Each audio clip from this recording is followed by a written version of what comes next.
Hey, it's Carl Canedy from the Rods, and we'll see you in the Tampa Morgue.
What's up? This is Tony, and you're listening to the Tampa Morgue. This is episode number 28, and as always, I'm joined by Mr. Ed Webb. How's everything going in the Bay Area, man? Mr. Anderson, what's going on, brother?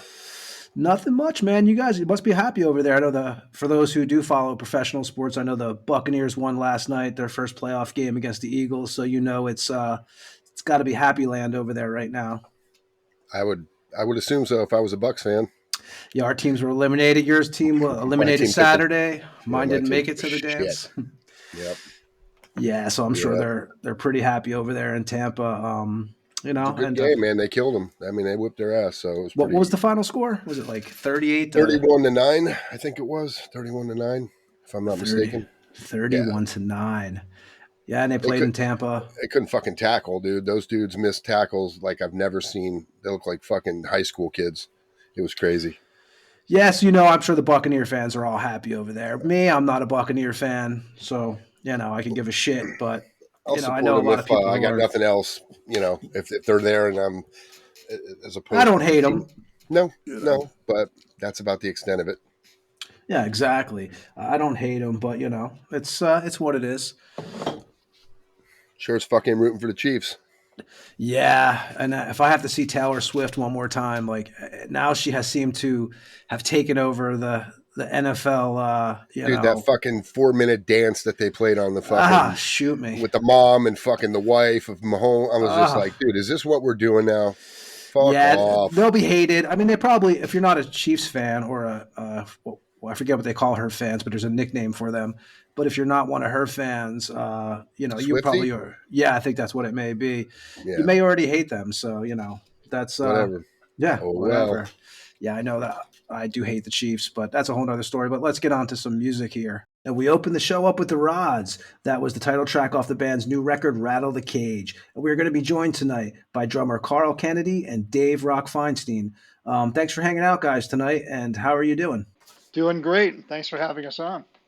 Yeah, man. And, we want to talk about some history with you guys, obviously. But let's start out with the new album because I know you guys, it comes out actually on Friday because today is the 16th. This will probably post tomorrow. New album, January 19th on Massacre Records called Rattle the Cage. And, what can you tell us about the new record? Well, it's been really a great journey for us. It took a little time to get it done, but we're really happy with it. With Freddie being in the band, Freddie Villano, the new addition to the band, bass player, played with Quiet Riot and Dee Snider's Widowmaker. It's been a huge difference for us. Whole new day for the Rods. And as our tour manager said, somebody asked her what's been the difference, having Freddie in the band. And she said, when you have two old cats, and I have to say I was pissed when I heard this. I was insulted and I was really pissed. I thought, wow, what a bitch. But in fact, she was hysterical and dead on. But she said, when you have two old cats in the house and then you bring in a kitten and it energizes the old cats. And I was like, that's exactly what it's been like. It's just totally revamped the band. First of all, he and I had played together before. I call us the Thunder Twins because we work together so well. The rhythm section is now very solid. It didn't have that before. He and I work out parts, we work out rhythm ideas, we work out little riffs together. It's fantastic for me. With David, Freddie contributes riffs. He's just a huge asset. Plus, he brings a whole different dynamic in terms of sound. Gary's bass was always a mid-ranger, especially recording. Engineers would say, there's no low end in this bass. That's the way Gary liked it. With Freddie, he's definitely a Geezer Butler guy. And, his early influence. So he's definitely low end with some top on it. And it just has made a huge difference in the band, which I think you can hear not only in sonically the difference in the band, but also the rhythm section is tighter, punchier, more creative. So that's a huge thing because obviously David's David and, he just needs, a good bottom end to play to. So this was a perfect support system for him. So we're thrilled. I think it's, in that regard, we're really happy about it. We're also really happy with the songwriting. David has written almost all the songs except for Rattle the Cage and Hell or High Water, which Freddie brought in a riff in the title. And contributed lyrics to Rattle the Cage and also to Shockwave. But David has done a great job, and he's really taken a different approach lyrically. And we've gotten rid of kind of the girls and cars and whatever. So some of the silliness. It's a much more serious, in-depth record, a little darker, and it's definitely heavier. So we're really proud of it. We think it's one of our best since the first. And I know every band says that this is the best album we ever done since the first one. And I know bands say that, and so I'm going to say it too. This is the best album we've done since the first one. But it's just it's how we feel about it. It's one of our best albums. Well, it is a great record. I did get the advanced copy of it, and it's really good. And I will say this is your first, because I know Freddie played on the live album, right? The Live at Rose Hall, but this is actually the first record that he's on that's a actual regular recording. And this is the first Rods record that hasn't had Gary on it since Rock Hard, right? In 1980? Well, actually, let's going back to Live at Rose Hall, which is a very limited pressing. That was our first gig. I didn't tell the guys I was recording it. I had video shot. And, not a full crew, but several cameras. But I had it recorded, multi-track, and then Nate Horton mixed it. And it was his first gig, and I wanted to document the fact that the band was solid, and I wanted to put it out so that the fans could hear that the band, after COVID and with everything going on, Gary leaving the band, that the band was still viable. The band was still alive, and we're still kicking ass, and it's as good a Rods as there ever was, and if not better. So I really wanted the fans to hear that. And that's how Live at Rose Hall came out. I wanted it as an introduction to Freddie. But on the Rock Hard album, Steve Starmer plays bass on that album. And then Arista took that album and we added 2 new songs, Ace in the Hole and Nothing Going On in the City. Steve Starmer is actually the bass player on the first Rods album, with the exception of Ace in the Hole and Nothing Going On in the City, which were Gary Bordenero.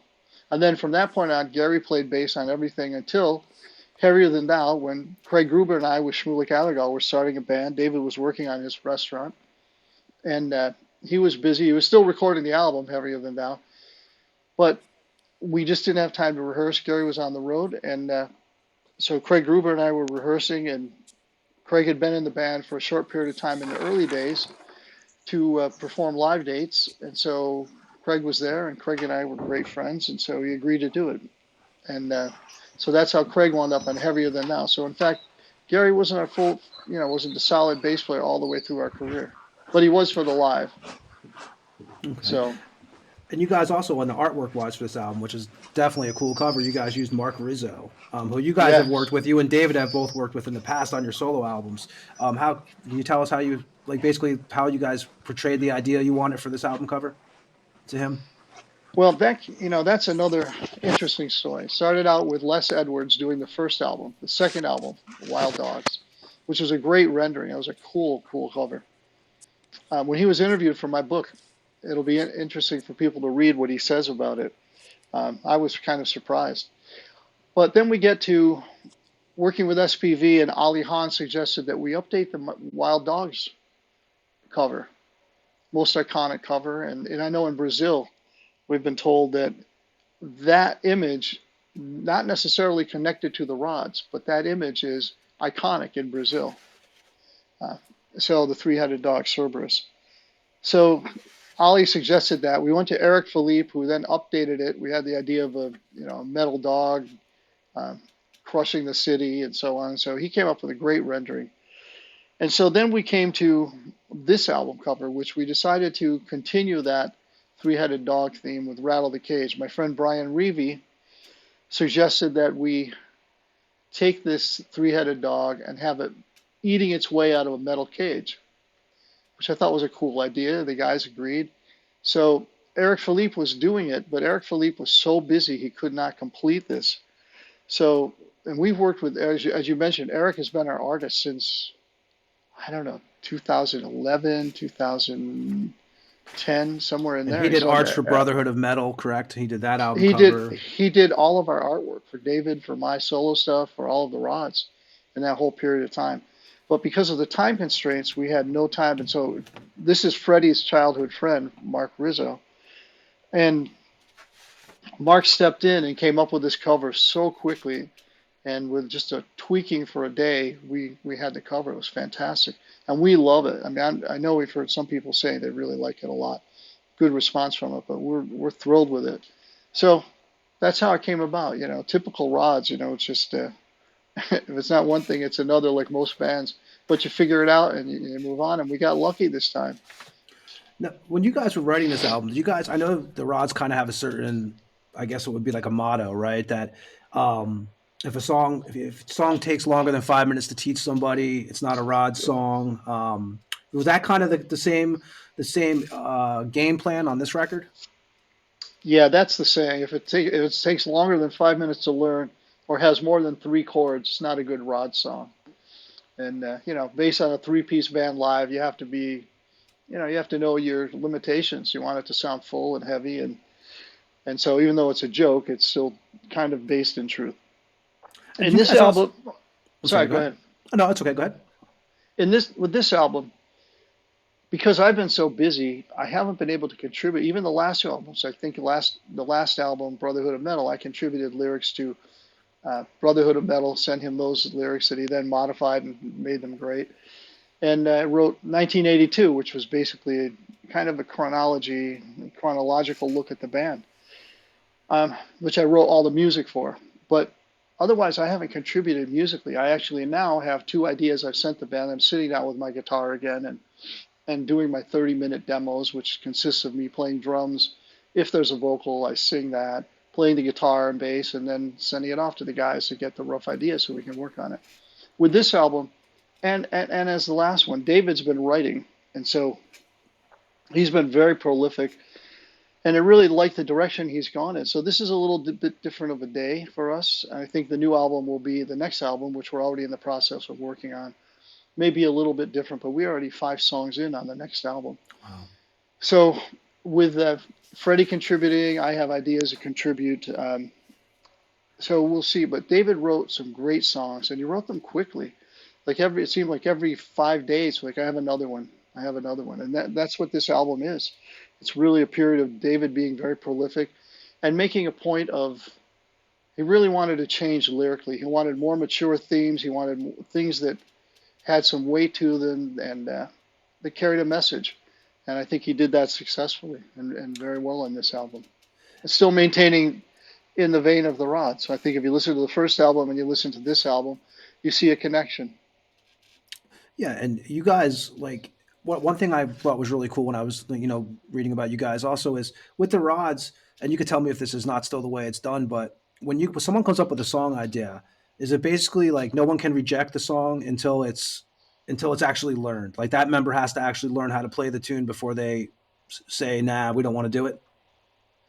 That's correct. We have, we've come up with that, and it was something that I felt was important, especially producing, but I always felt this, that a lot of times, and I'm sure you guys being in a band, you've seen it happen. Somebody comes in with a riff and it's, da da da da da da da da da. And somebody immediately goes, why not dot, dot, dot, dot, dot, dot, dot, dot, dot, dot, before they even know what the whole theme is. Sometimes it's a basic riff, and then you want to expand on that, but you want them to get the basic rhythm vibe first, and then you'll add it. And it's, like I always say, people come to things in their own time. So you need to give people time to digest it. So you give it to them piece by piece is what I find, especially as a producer. You can't come in and tell somebody like, hey, you're never going to be able to play it this way unless you start. Let's back it up a little and build it. So that was my feeling was, let's not throw your ideas in. Let's listen to what this person has. And then, more importantly, let's be able to execute it well. Because if you can't execute it well, then do you really know it? Have you really digested it? Do you really understand it? So that's how that came about. And we all agreed. And it's been a great thing because now we all listen, and then because your idea that you may have initially upon hearing it, that idea you have may totally be different once you've digested that idea. So yeah, that's exactly how we approach it. Listen. Yeah, when I heard that, I thought that was totally like a great. I mean, if more bands did that, you'd be surprised how many songs. I mean, how many songs, Ed, in general, you listen to a song, you're like, I don't know, and then when it's finished, you're like, damn, I'm glad we didn't toss that song to the side. So I knew Ed was the problem. He's always 100%. His nickname is Angry Ed. I think you caught on to that before the show. That's his nickname. But no, and you guys did the album remotely, and you guys have done that for some time now, right? But you still all the drum tracks are live though, right? You don't, which I'll let you explain. You do not appreciate having your drum tracks edited, and you I know. don't. I don't. And it came from that first album that we did digitally with Shmulik Avagal. Really helped me with, got me set up, and but then after I would send them the drum tracks, they would move things. Oh, let's move the bass drum to match the guitar. And so suddenly the feel I had was wrong. Wait, I didn't play it that way. I would never play it that way. So then I realized that the only way to solve that problem is I send people zeroed waves. And if you're not a techie, it's the beginning of the song goes straight through to the end of the song. No edits, no changes. That's what everybody adds their part to, period. If you need to change something, tell me what you need to change. I'll replay it to that standard or that specification. Otherwise, don't touch my shit. And that's been great because I got it tracked back from, I sent a track to Lonnie Park for a different project. I think it was Angels of Dresden. And I think he was trying to put it on the grid, and he said it was dead on with the click track. But the way I do it, which was a huge compliment, because when Ashley Howe came into the studio, came here from England to do a demo for the Rods, and put a click track on me, it was humiliating. I could not play a simplest beat to the click track. But then I went out and bought a drum machine and made sure I could play ahead of, behind, and on the click track. So I understood all of that. But I think it really is important for me now. And the other thing I do is I don't do scenes. I don't edit. I just play the parts. If there's a little patch, like a tiny little thing I want to glitch or something, I'll patch that in and then render it as a full wave. But otherwise, what you hear is what I played, period. And if there's something that's a little bit off, I leave it. I let it go, because otherwise, why wouldn't I just program my drums? It doesn't make any sense. It would be a lot easier and less painful for me to just program my drums. Yeah. And you mentioned Lonnie Park. Now, was the first time? Now, he's also worked with Wrathchild America, James Murphy, a bunch of other artists. The first time you worked with him, was that on Brotherhood of Metal? No, we've been working with Lonnie on different projects, I believe. I'm trying to think what else. Well, yeah, Was it that may his have first been. rods? His first rods? First before? rod, yeah, his first rods. Okay, and I mean, I know we did Hail and Farewell, which is an album that David did, which I hope is released at some point soon. That Freddie and I both played drum. I played drums. Freddie played bass on that. Okay, I did see that. You guys are also, and I wanted to ask you because you've been around. Obviously, you've been doing this for a long time, and I know with Rattle the Cage, you guys are doing it. Obviously, digipack, vinyl. I think you guys are on 4-colors, CD, all those things. The physical product is still important for you guys too, because I know as a listener, like the physical product is very important to me, and I know me and Ed talk about it all the time on this show. That when you're a kid and you're buying records, there's nothing like opening it up, seeing the cover, going through the liner notes, the artwork. And is that still for the Rods? Is that still important for you guys? It's still important for me. I'd rather, and I always support my friends anyway. Even when they're sending me stuff, I buy it. I think it's I love it, And somebody was talking to me recently about what a nerd I am about liner notes and different things. That's because when I was a kid, I buy albums and I'd sit and I'd want to have the album cover in front of me when I listened to the album, and I would read everything on it. So yeah, I'm reading trade. If there's not a lot to read on album covers, so like it's a book. A lot of times no inserts, but I would read everything. I would read the label. I would read who produced it, who engineered it. I would get every piece of information I could, and I love doing that while I was listening to the album. And now you put on Spotify. I do love that Apple Music will let you view credits and lyrics, so now you can see who played on it. Oh, I don't have Apple Music. I didn't know that. Did they do that? You can see who played, who wrote it. Like I had no idea. I was listening to the new Stones album because I really like the new Stones album a lot. Best one since I would say Some Girls, for me. But anyway, I didn't realize Paul McCartney played bass on whatever song. I can't think of it now. Angry or one of those. But you get to see all of that stuff now more and more, and I love that because it's missing now. When you listen to Spotify, do you know who's playing on any of this stuff? Yeah, like when I was a kid, like you said, I used to open up all my cassette tapes or my, whether it be vinyls, and these are the things that I read. The first thing I would do, like when I would go home with that tape, is just sit with it for however long and just look at everything. It was like that was the thing back then. I Yes. mean, And unfortunately, it's no longer that way. And I will get to answering your question, but it is, people don't really, like, who does, like, unless you're a diehard fan, who actually says, I really want to put this on. I'm going to sit down and listen to the entire album, 48 minutes or yeah. 62 minutes, whatever. Who actually goes, I really want to digest this. I'm going to listen to side A today, maybe, and side B tomorrow. Who does that? Nobody. Almost nobody does. Those days are gone, and Attention span is gone. it's gone now. I mean, I have ADD, the adult ADD. Um, I think it's it's sad in a way because it's kind of a meditation process, really, listening to this, understanding what they were doing, and just getting into the whole sonic landscape they were projecting. But anyway, for us, it's the fans want physical. I mean, you may never.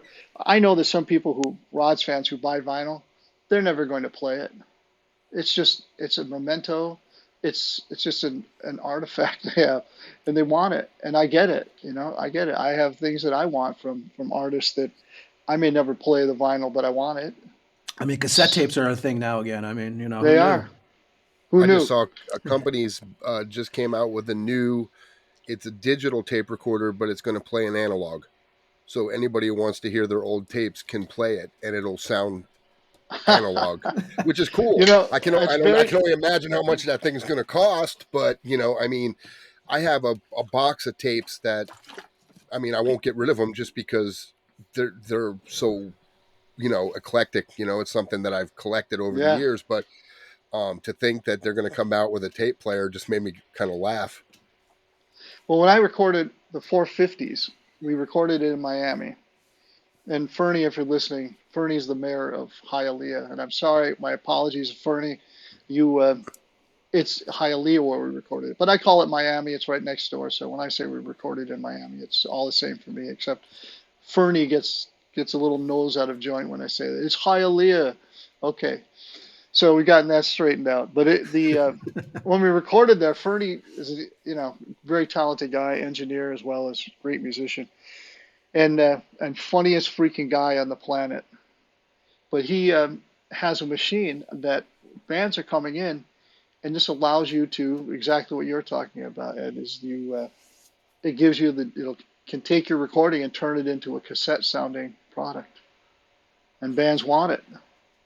So it's crazy how back. What what do we listen to? We listen to them on $10 Apple earbuds, or we listen to them on our iPhone. Yeah. Like what do we like? Who has the? I have the latest Macintosh amplifier, and I've got this incredible $7,000 turntable and this huge wall stereo system that's enormous, and I've got also surround sound stereo. Who has that? Nobody. Nope. No, it's. Nope. I mean, most people don't even have computers, desktops anymore. Everybody's got an iPad, an iPhone. Or a lot of people don't, or a laptop. No, Right. you don't. People don't even have desktops anymore connected to speakers. Well, think about it. If you get cassette tapes, you're going to have to start walking around with a pencil again. Yeah, exactly. Well, I tell you, I've even seen 8-tracks. I mean, I've seen a few bands who have actually put out 8-tracks, and I remember, like we were talking about last weekend. I remember my uncle had all the old Black Sabbath 8-tracks, Yeah, and I used to my be, dad did too. as a kid. I mean, but yeah, it's definitely, it's a weird. We always say, which actually I would love to hear your opinion on this, Carl. We always say, and I've noticed this personally, and I think Ed has too, is when an album comes out, I really believe that, and I hate to say this, but I believe a band has like 2 weeks for everyone to listen to. Like I remember when, I'll just like when the new Megadeth came out, right? For 2 weeks, it was shoved down your throat everywhere. Well, whatever band, you see it everywhere, and then it's on to the next. And I think, it's. I don't remember that when I was a kid. It was like that. I also think that now, back then, like when Megadeth, all these bands from when we grew up, because I was born in this 71, so I'm older, and Not as old as I am, Ed. No, but but the thing is there wasn't as many bands. We were talking about this before you came on, that they didn't have a template. When you guys were writing your songs, you were the template. There wasn't a template for you. You were following off of Black Sabbath, Led Zeppelin, the old 60s. You guys were, there was no template. These kids that are writing what I call copycat music are literally, there's no feeling. It's just, they're just copying what they've heard. There's nothing new. You know what I mean? It's not like when I listen to the old music, that there's a heaviness there because it wasn't invented yet. And you guys were, that's what you felt. Nowadays, I think people are churning out stuff just to churn it out. And I think that's the difference where music is today. And you're talking about a 2-week cycle. Yeah, because Megadeth came out, and then next week there's a new Metallica, and the week after there's 7 more bands putting out a record. There's so many bands now, it's hard to keep up. What do you think, Right. Carl, about that? No, to that point, I agree. I think that I know that there have been, like with the Rods, we talk about things that, we look back on a 45-year career, and there are things that I'll just speak for myself, songs that I wish I hadn't written or had put a little more thought into. But it was trying to move, trying to stretch out, trying to move the needle in terms of creativity. And that leads you to sometimes it's not as big a success, or maybe not even a success at all, maybe even a failure. But you're experimenting and you're trying to push and you're trying to create, which is what the whole process should be about, or I think is what it is about. I think bands today are kind of stuck because if you are, there's nowhere to be. It's very regimented in terms of and segmented, so that if you're not this, then you're not, then you won't go anywhere. If you're not like cans of soup on the shelf, if you're anything but tomato soup, where do we put you? If you're tomato pea soup, well, we don't have a category for tomato pea soup. So guess what? You don't go on the shelf because if you don't fit into the tomato soup or the vegetable soup, we have no use for you and nowhere to put you. Yeah. So in Great that analogy. regard, you're screwed. It's not wide open like the old days where you could actually almost create a new genre. Good luck now. Not that you can't create a new genre of music, but it's going to be tough to get people to listen. And people seem to have a more, like, they just have this, well, only thing I listen to is metalcore. The only thing I listen to is this. They're very close-minded, whereas, like, I went to Woodstock when I was 16, and, I'm listening to Mountain, which blew me away. I heard Mountain, I was like, holy shit, I couldn't believe how, that was like unbelievable to me. And to this day, I still love that first Mountain album. But, and then I was listening to Richie Haven, and Richie Haven blew me away. So now there's a guy with an acoustic guitar singing "Freedom," Yeah. and beating the shit out of the guitar, and was fantastic. And then there was Mountain with Leslie West's that voice and the guitar sound. So today, I don't think you could go to a concert and see that type of thing necessarily. At least not very often to go see, so one style of band that was an acoustic style, totally different from another, and then a metalcore band or whatever. Never happened.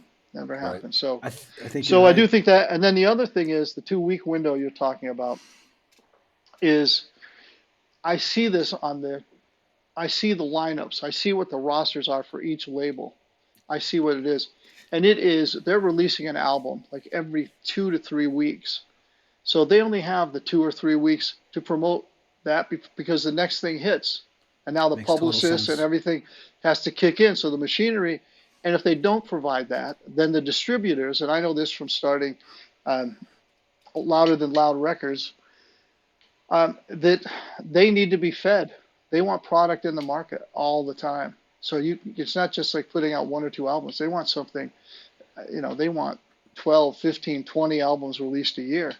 So now with all these labels doing that, it's impossible to keep it out there for very long. And people don't, we already talked about the attention span is so limited.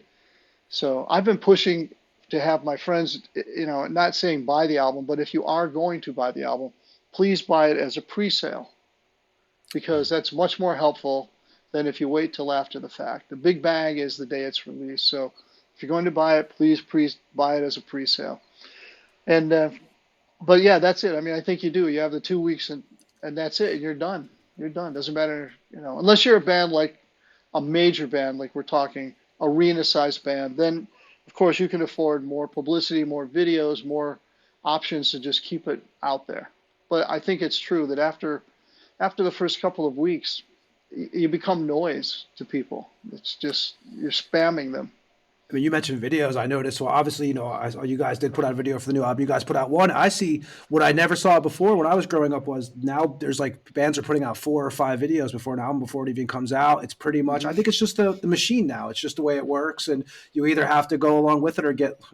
I'm kind of like I guess old school, you would say, where you get kind of left behind sometimes. But I mean, it is kind of the way. And talking about which I thought so for you actually going back to when you started playing, you didn't get a drum set until you were 13. Is that correct? That's correct. Well, you really did your research. I don't know where you're finding this, Oh, but you really did your homework. thanks, He's man. gonna he's gonna surprise you. No. We hear this every time. I love it. I love We it. just don't like to waste our obviously we may just sign on for 20 minutes. We lost David on the process, so we, we want to make your time worth it, man. Well, here's what we do. We don't want to know what your favorite food is. We're not interested. What you did last Friday. We're gonna. Your history is what people want to know about, and that's Hmm. kind of I'm a what we do. documentary guy, so this show was Yeah. actually created because we really like to actually basically History. I ask you questions that I wish I could ask you when I'm listening to the records, having a beer. Like, man, I want to know this. So I mean, so you basically became fascinated with the drums at 4.5, right? When your mom took you to an American Legion, Yeah, exactly right. and you also saw Blue Cheer, which actually had a impression on which eventually you would work with, which we'll get to that eventually. But you saw them on a Dick Clark show at the age of 13. Yeah, so they were blowing up the TV set. I had a little black and white portable, and the speakers couldn't handle much, and I had it cranked, and it was just they were rumbling. The speaker was rumbling, and like, oh yeah, I love this. So yeah, they were a huge influence on me. Just seeing And that whole animal thing, just and Dickie's voice. I always loved his voice. He always had just a killer voice, and his bass playing was underrated. He was a really good bassist, very clean but powerful.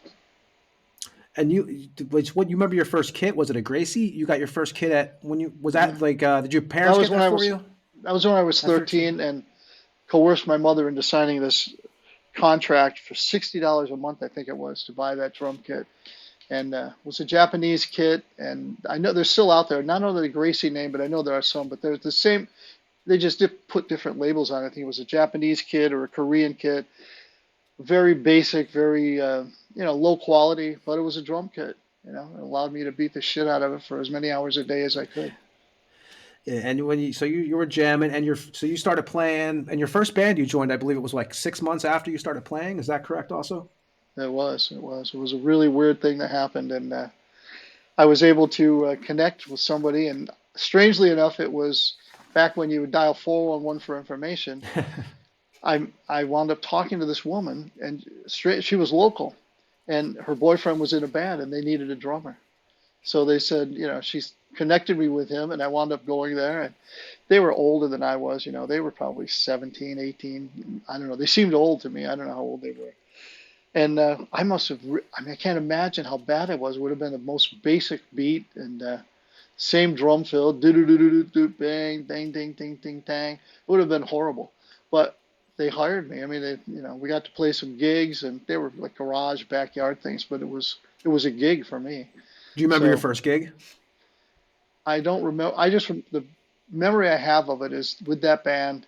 I remember we rehearsed in a little room downstairs in a house, and I wound up with a girlfriend at that point. Some woman who was there. I remember that I had a girlfriend, and now I was probably 14 by the time that happened, and then a backyard party and a garage party. But I don't remember the first gig. But it was one of those. Was my first gig. Okay. And now we'll get to obviously David's not with us. We lost him on a connection, but so when you first met David, he was doing Ronnie and the Prophets, right? And you were seeing Elf at the school at dances and stuff. And at this time, because you were playing in a band called Raw Meat. Raw meat. And before that, I would go see. They were called the Electric Elves, and then they were called the Elves. Ronnie and the Red Caps, right? Was one, I think. Those were way back before me. Yeah, they were they were a little bit older than I am, and they were. I don't remember. I don't remember those. I remember them from the Electric Elves, and then it was what Ronnie Dio and the Elves. No, Ronnie, whatever. I remember the Electric Elves. But I would go see them at dances, and it was pretty amazing because it was like a concert. Everybody would sit on the floor back when dances were dances, and people would get up and do the white man overbite and do the dance, so they were that's what would happen. And then suddenly with the electric elves, everybody's on the floor like a concert. Everybody's sitting and just watching, which was, very unusual because it didn't happen for the other bands. Everybody else was up doing that thing. And so doing the dance. So yeah, I would see them, and then I'd see them at the music store, say hi to them, talk to them, and then when I got to Raw Meat, I would meet the guys here and there. Gary Driscoll, the drummer, and Mark Nassif came out, and they would come and see me. And Gary Driscoll was a great, great drummer and just a good guy, and was always supportive and to me and very sweet. I was able to. Mark Nassif and I spent a whole day in Germany together, and I was blessing him about how, because he was a really great drummer, but really a cocky guy when he was young. And I remember Gary Driscoll was so sweet, and I had two bass drums, and Gary would never say anything disparaging, and Mark, I had two bass drums, and Gary, of course, only had one ever.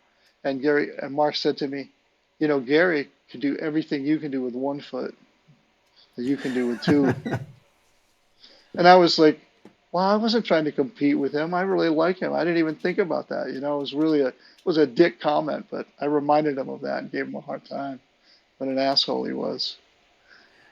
And with Raw Meat, were you guys rehearsing at the same house with Ronnie and David and them? Is that kind of like, were you guys friends at that point, or just like kind of?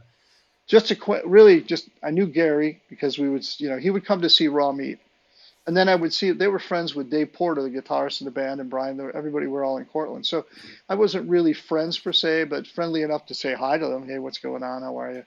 And then when I stayed with Dave Porter, these guys would come over sometimes. So I would see these guys. And so I wouldn't say they were friends per se as much as, hey, how are you? Like, in passing. So we kind of knew each other from the scene. When you first heard Ronnie sing, did you even, you could listen to the old Elf recordings and stuff, and the guy just stood out. Like, unbelievable. What a voice. Yeah. Yeah, just maybe the best. I don't know. It's up there with, you can't say it's not, I guess. Yeah, I think it's for me, he's like the best metal singer, only because of the way he took that style as well as his voice was incredible. But they can make an argument for, there's some other great singers. Rob Halford is certainly one of them. There are a lot. I think Joey Belladonna is a great metal singer and deserves way more recognition than he gets, particularly because, Anthrax has dumped him twice, which I don't understand, because he is the voice of Anthrax for me, period. And, I was going to bring this up later. Not that John Bush was a great addition, whatever, but it wasn't Anthrax, it didn't move the needle. And I was going to bring this up later, which I definitely want to, before we let you go tonight, talk about your producing. But I do want to bring this up. Now you speak of Anthrax, and I'll leave the Anthrax to mostly that part. But Joey Belladonna, me and Ed were talking earlier. We were talking about how you are responsible for Joey being in Anthrax, because you had heard Matt Fallon sing and just wasn't cutting it, you thought. And we actually had John Gallagher from Raven on probably 2 months ago. And he was talking about, I think it was Mark who went and picked up Joey from the airport. And that was all stems back to you, correct? You basically got Joey in Anthrax. Correct. Yep. We're after a week of working with Matt Fallon, great singer, but I just discovered rehearsal tapes with Anthrax with Matt Fallon singing. So, he was very good, but it just wasn't the guy. I was like, this guy's not going to get you to a major label, in my opinion. And so that's how it went. They agreed. They talked. They said put Johnny on the phone, and told Johnny, or I called Johnny and told him, and Johnny talked to the band, and then they said John wants to talk to you. So I picked up the phone, and John said put him on a bus, and hung up the phone. So there we are in the studio with no singer, and Matt Fallon's on his way to the bus station, and we're like, what? And so I put out the word, and my buddy Andrew Duck McDonald had been working with Joey in Bible Black, which had Gary Driscoll and who else? Gary Driscoll, Craig Gruber, and I'm not sure who else was in the band. I know ultimately Jeff Fenhold was in the band. But anyway, I gave him a call and brought him in, and we were all like blown away immediately. Like there's just something magical about what they do and what he sings. The voice and that music they create, it just was a connection. So definitely, yeah. Well, I definitely was going to bring that up anyway, but now that you're mentioning Joey Belladonna, I thought I would now. But so when you go to you were living in Boston, right? And you joined a band called Jack Stella and the Northern Lights, which I believe you have basically taught you a lot of shit, basically being involved in that band. And could you give a little insight on that? Yeah, absolutely. So Big Daddy and the Duquesnes was the band prior to Raw Meat, and they had a great horn section. But Chuck Carrington was the keyboard player, and I would stay with him because I lived in Pennsylvania, and I would come to Ithaca to be a base for me to go play the gigs. And Chuck Carrington really taught me to play swing. Like it's a lot of drummers, they approximate it, but rock drummers don't always know how to play swing. And I realize now over the years listening to the drummers that I really love, and the drummers who come from a jazz background and who have that swing, like Bonham. People just think Bonham's just a straight basher. Bonham's got a swing to everything he does. Ringo has a swing to everything he plays. It's not just a simple dit dit dat dat dit dit dat, not stiff. It's a swing. So anyway, when I got to those guys, the horn player and I roomed together. One of the horn players, who was a classical pianist, who decided that he loved bebop trumpet. So he stopped playing classical music, and he was headed for concerts. He had done this his whole life. It was a brilliant pianist. Decided he was going to play bebop trumpet. Now, can you imagine your family when you tell them that? I want to play that. I want to play bebop jazz. Trumpet. Like, where are you going to play that? In that tiny little cafe with 50 people? Okay, that's great. We just spent all this money, all these years for you to be a classical pianist. But anyway, he was hardcore. We go to bed. I always carried a guitar, so I'd be noodling on the guitar at night. And he would do this mouthpiece, just the mouthpiece, right? The embouchure. And it was fantastic. But the horn players in Jack Stella were all really well educated, top schools. And they were hardcore. Like, this is the way these are. When these horn parts happen, you need to make sure you are on that, punching those horn parts. And they were militant about it. And they taught me to play with the horn section and to play it properly. So it was a big experience. And of course, the other takeaway from that was Jack Stella was the biggest asshole I've ever met. He had the biggest ego of anyone I met. And a friend of mine, my friend Tony Garuba, just gave me one of the other favorite quotes, talking about some people he worked with. That was, "I wish I were as good as they think they are." Yeah. Which I thought was a classic one. Oh my God. I was like, you're right. I wish that too sometimes. So Jack Stella was just unbelievable. He was the leader. He had the gigs, and he was so just not talented, and thought he was huge. Thought he was a big rock star. So anyway, the way he chastised these musicians who were 10 times the musician he would ever be was amazing to me. And I learned that when you're a side guy, side person, that's it. You shut up and you just play your part and get your check, and you don't have a say. Even if they're giving you shit about things, just go, okay, we'll fix it. Well, you did that, and then you joined a band called The Criminals, which later became Kelakos, correct? Correct. You moved to New Jersey, then you moved over to New York. Mm-hmm. And one thing that I thought was really cool with you, you actually studied under Tony Williams, and you also studied under Carl Appice. Carmine Appice, yeah. My favorite. Carmine was huge, and huge for me. Tony Williams was huge as a producer. But Carmine really helped me with my drumming so much that I wouldn't have continued on, I imagine, without what I learned from Carmine early on. So he taught you technique, right? And I think Tony Williams kind of taught you the grip and all that kind of stuff I was reading. Yeah. Tony Williams really, he did. He was trying to teach me how to play traditional, which I can play, but it wasn't my favorite. I prefer playing match grip. But Tony was just giving me a hard time about that, which was quite funny. Because once I saw him play at the Bottom Line for 2 shows, and he was using match grip the whole time. So the next lesson, I was like, Tony, just saw both of those shows, and you were playing match grip the whole time, and you were breaking my balls about traditional.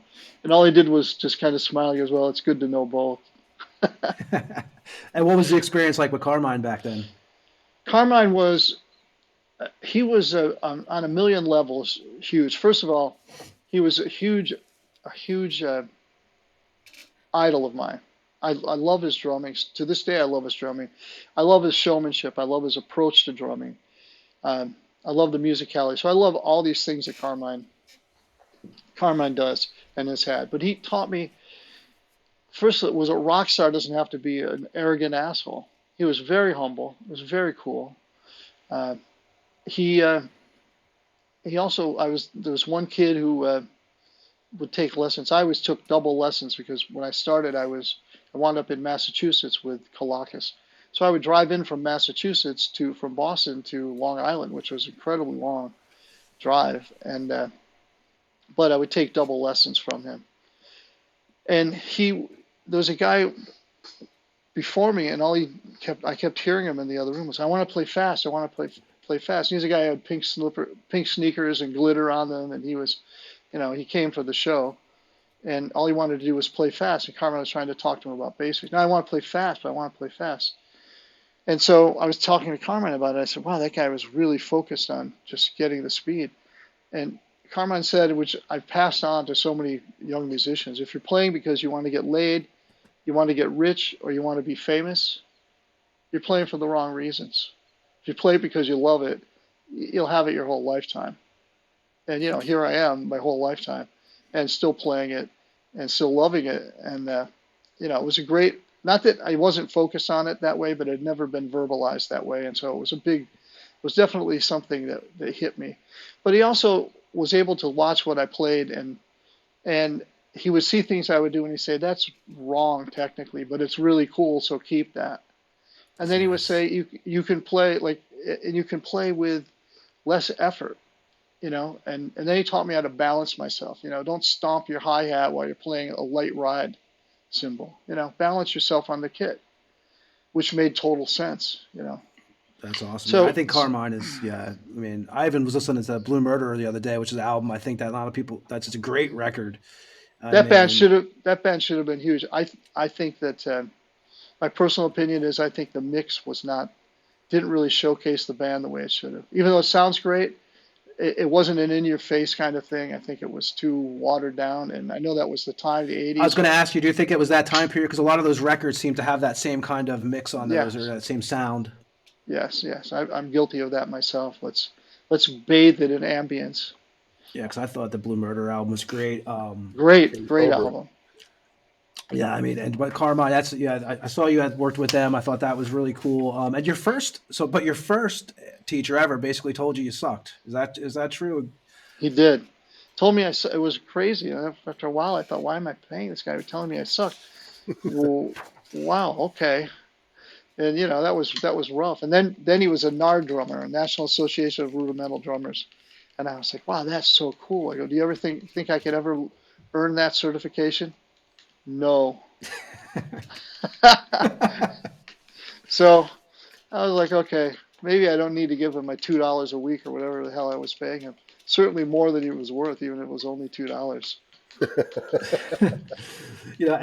Now this brings us to the Rods, right? 78, 79. Now, I know you performed, you did a single that David had done, right? With Midnight Lady on it. Yes, and that's another misconception. My buddy Dave Galutz plays drums on that, and I never did, but somehow I have been credited for it over and over and over. And as much as I put it out there, I didn't play drums on that. Oh, you played drums on that? No, I did not. But anyway, yes, no, it's a misconception, and but I did not. And then, so I know that when David, basically he was out of music for a while, right? He stepped away, Mm-hmm. obviously, with the whole Elf thing, but between that whole period and, tried out some other stuff. And I think 78, 79, he decided he really wanted to get back into music, right? And you guys started doing covers and stuff. This is basically how did the Rods get basically first start? And basically you started writing songs for demos, right? That's how it became an original band. I'll let you tell the story, but. Well, my buddy Chris Bubach, his brother Greg is my best friend, and but I've been friends with the family since high school. And so when David and I started working, we both had original material. So Chris was a student at Fredonia University near Buffalo. And so he said, come up and record for free. because he needed, things to work on for his project. Of course, Chris, his first studio project was the Rods album, as a student, his senior project was a major label release.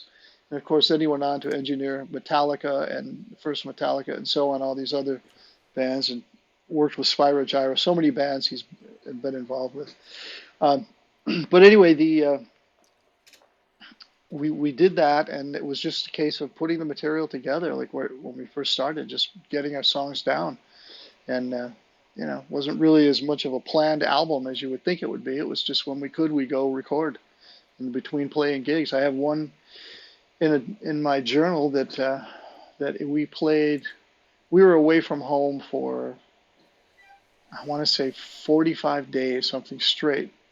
And of course, when you say that, it's one thing to go on tour and you're on a tour bus or you're traveling and everything is, but we're talking playing gigs, local gigs, playing, regional around the tri-state area, and then driving to Fredonia to record. And we were away for all those days. That's a crazy amount of days to be away from your home. It didn't go well with a lot of people I knew at home. And when I returned, people showed up to tell me how much they were pissed about that, and which was pretty comical in one sense. But, you don't realize the effect it has on your friends and family when you do go away like that. But, that was how we started. We were dedicated from day one, and it just seemed to grow. Even though we had really poor attendance at any gigs we had, it started to catch on. Little by little, we caught fire. You guys put out the first "Crank It Up" and "You Better Run," which was the two song that was the first single you guys put out, which is, I think, the "You Better Run" was the Rascals cover, and that was you, Steven Starmer, and Dave, right? So basically, I know that you guys went through two bass players before you got Gary. So how did you guys get involved with Steven, and why did he only last for that? I think that in the first record, right? He did, yeah. So once we had the album out, we needed a manager, and Doug Thaler, who was then managing, I don't think he was managing Motley Crue. I think he might have been at ATI, I'm not sure, as a manager, booking AC/DC, I think. But anyway, Doug Thaler had been in Elf, obviously, so he was friends with all of us. And so Doug said, we talked to a lot of managers. So he said, well, look, I'll connect you with a couple of people. So one was Cedric Kushner, who was actually doing concert promotions. And then he got into boxing promotions. So Judas Priest was playing in Albany, and he put us on the bill. And so we went out there, and nobody told us about monitors. We'd been in a club.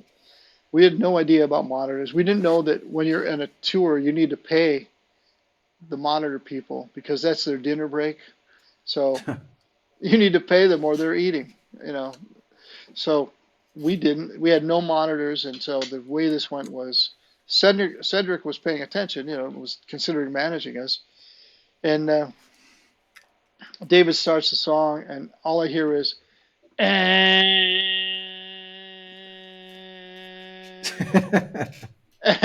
I'm like, okay, where do I come in? So finally, I just thought, I'm just going to crash. I'm just going to come in. I had no idea what anything was. I couldn't hear anything. First time on a big stage, and it was horrific. And so we tried to keep it together as best we could, but it wasn't really working. So after that show, David doesn't remember it this way. David remembers it only that Cedric said that we need to replace the bass player. My recollection is that Cedric told him he needed to replace the drummer and the bass player. So I'm glad he only thought about Steve. Otherwise, I might be out of the band. But anyway, it was just pressure from management, that we had. He just wasn't a good fit. And quite honestly, I think it was the best thing for Steve, but it was horrible. Probably one of the worst things I've ever had to go through with the band. They're very, very well-known family in town, great people. It was really, I think there are people to this day who hate us and for doing that, and I can't blame them. It was terrible.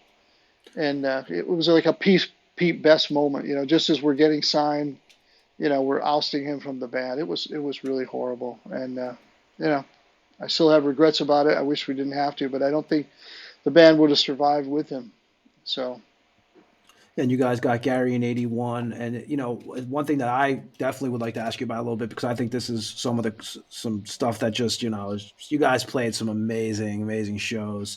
You guys put out the full length in '81, the Rods, and you guys did U.S. tour. So first, you guys did shows with Ozzy on the Blizzard tour in '81.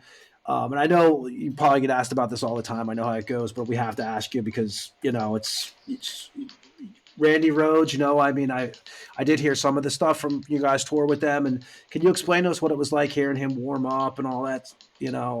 Basically what every kid would wonder who, has never seen Randy Rhoads personally. Well, it was the changing of the guard for guitar players. So there's no more of the blues-based pentatonic kind of thing. I mean, we're talking, it was the day of Eddie Van Halen. It was also the like Satriani style playing, that whole style of playing that was very, very different, modal and so on, and sweep picking and so on. So but even he wasn't even playing the stuff that he was playing in the dressing room to warm up. He didn't play that with Ozzy. So we're in the dressing room and we're talking, and suddenly we can't hear ourselves. We see our mouths move. I don't know what he had, whether he had a Marshall half stack in the dressing room down the hall, but it was so loud we couldn't talk in the room. You couldn't hear each other. It was that loud. And he played the stuff that we'd never heard before, which was what I just described. So we were in awe, like, what is that? Like, unbelievable playing. And so I think Randy Rhoads obviously had a lot more to show the world than what he had with Ozzy, even though he left a lasting impression on what an amazing guitar player he was. But yeah, it was an incredible experience to hear that. We're just kind of, what's going on? Like, it was otherworldly in terms of what we were hearing as a guitar player. So obviously his talents went far beyond what you hear with Ozzy. And how was that tour? I heard that basically like when Ozzy would go through the hallways, you had to kind of clear. Was it like a pretty, as a young kid, you're picturing it's like just a big party, right? This is what as a music fan, you're picturing not like that. Was not a big party, no. I mean, I'm sure Ozzy may have been partying in his own way, but but no, it was not. It was serious business, And Sharon, being the great manager that she is, and some people hate Sharon, and she's had some tactics that really work to the benefit of Ozzy and to the detriment maybe of some other artists. But Sharon, as far as her doing her job as a manager for her artists, can't get any better. Definitely was incredible. But no, backstage, and Ozzy would pace the hall. And so we would have to go into the dressing room, sequestered, and nobody could look at him. He didn't want people to look at him. I don't know whether it was some kind of take away his mojo or whatever was going on in his mind, or he just didn't want people talking to him walking up and down the hall. And you had an instance with Tommy Aldridge. Like I love Tommy Aldridge, of course, as a player. I mean, for anything from Thin Lizzy to he was White Snake time period. Like, and you had a interesting running with Tommy Aldridge, which I always say, we always say on the show that sometimes I know from experience from working for magazines back in the day and stuff, when you meet your idols, sometimes it's not always a great thing. And you kind of had that experience with Tommy. I really did. And, it's a shame because I've heard he's such a good guy. So when I tell the story, I relate the story. It may be unfair, maybe it was a bad day, but the guy was a dick to me, and I have to be honest about that. I'll do the proverbial, I'll speak my truth. But the reality was, I walked up to the guy, and I had seen him the night before, the first night of the tour, during my drum solo, with his head through the side curtain, watching me play. And then when he saw me, like, look over, like, oh wow, Tommy Aldridge is watching me. I still love his drumming. But watching me, I was like, wow, that's so cool. Tommy's watching me play my drum solo, and which I never thought would have ever happened in my life. So suddenly the next day when I walk up to him and say, hey Tommy, it's really nice to meet you. I think you're a great drummer, and the guy just turns his head away from me. I can't. The only way I can express this is I was like a foot in front of him while he was sitting there, and I say this to him to his face, and he turns his head and says nothing. So it's like, okay. And I just stood there. And my buddy Ox, who was his drum tech, who was from Cortland, New York, where, Rod's hometown, he just looked at me and shrugged his shoulders like, what can I say? So I walked away, humiliated and hurt. And, it was an unpleasant meet my hero thing. Did that kind of So ever have an effect on you? Because I know you're really big on like, hey, if you're a fan and you're at the show, come talk to me. You're very fan friendly. And I always think of back to a Dio story I heard with Blackmore, where Dio learned how to treat his fans by watching how Blackmore treated his fans. And was that the mhm. kind of the same experience for you with Aldridge? No, no, I don't think I've ever been that guy. I've always been. I was raised to be polite, and even if I don't like somebody, and I'm not saying I haven't been a dick a million times. You'll probably hear people be calling in and writing in. Carl's a dick. He was rude to me. You'll hear a million stories. But no, I've never been. I've always felt if somebody says hi to you, you say hi back. It doesn't cost anything, and even if you Common don't like decency. them, yeah, it's just being a good human. Yeah. But anyway, so I've never been that guy where I would ever be that way, and I see from people who have written from my past how that I was actually there was a kindness that I extended to them, and I don't remember it, but I'm glad that I did because I would much prefer that made me feel good. Like wow, I helped some young artist who needed some input, and I actually did my best to convey whatever I could, rather than they asked me for advice and I said, go screw yourself, kid. I don't have time for you. Like my daughter she's a big Broadway fan. She's a music teacher in a public school here, and we used to go to a lot of Broadway shows. And I'm trying to think. I wish I could say his name so it would be repeated by somebody else. I'm just kidding. Um, but so we go outside. She has his book, and she bought a poster. It's like she's all in on this guy, and saying there and said, could I have a picture with you, please? And he goes, take it while I'm signing. I was like, wow, okay, pal, good. What a douche. You can't look up for 1 minute, and she's got your book, she's got a poster, and you can't like, okay. So for me, like that kind of stuff is exactly what we said though. Be careful meeting your idols. I mean, I've got a few of those stories, like the story with Jeff from. Oh, now I guess thinking about something else. Jeff from Queensryche, and Oh, how Jeff Tate? Jeff Tate. We were playing a gig outside in Texas in a festival, and our guitar tech, who was the sweetest guy, and he was like, but maybe then he was maybe 25 or 24, as a young guy, and we're all standing there. Jeff Tate, his wife, us for sound check, and he said to Jeff, I could I get you to sign something? He goes, I'm really, I'm a huge fan. I have this of yours. I bought your book. I have all this. I'm like, been a big fan forever, And Jeff Tate turned away from him, wouldn't talk to him. And okay, I get it. But he's a really sensitive guy, and he's a very polite, quiet guy. He was crushed. It was like mortally wounded, this And I people remember that forever. I mean, that's the image you put with that person. and when you talk about it to him, he's not angry, he's hurt. It Yeah. was really hurtful. Like he put himself out there, and also he's just telling him, "I bought all your shit. That's the reason why you're standing here to play tonight, is because I'm one of the people who helped put you here." But then he's ousted by his own band. So what's that tell you?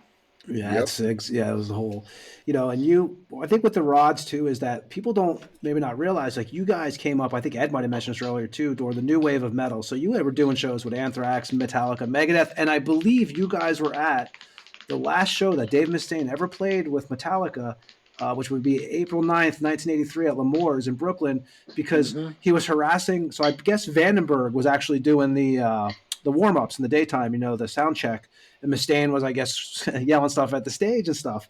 Do you remember any of that? And was that you basically the Rods were on that show that day, We which were, would have been his last performance with them.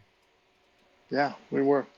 Um, that was a really crazy day, and but yeah, I remember. I don't remember him doing that, but they could get a little toasted.